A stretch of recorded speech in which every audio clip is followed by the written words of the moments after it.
আপনি শামীম, সুইংগাম জাকির এবং কানা নুরুল তাদেরকে বাদ না দিয়ে দল থেকে একটা প্লেয়ারকে হুট করে বাদ দিয়ে দিলেন, যে প্লেয়ার আসলে জানতোই না সে আসলে টি-20 স্কোয়াডে থাকবে না।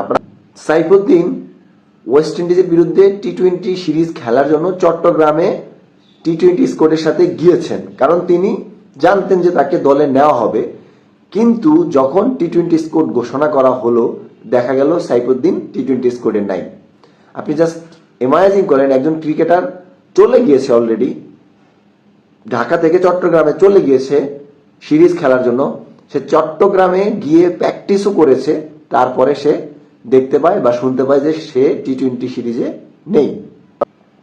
এখন একজনের সময় আপনি বলবেন যে সে খারাপ খেলছে, তাকে আমি বাদ দিয়ে দিয়েছি, তা বাকি যারা খারাপ খেলছে তাদেরকে কেন এমন হুট করে বাদ দেওয়া হয়নি? এই প্রশ্নটা কিন্তু আপনাদের কাছে আমার থেকেই গেল।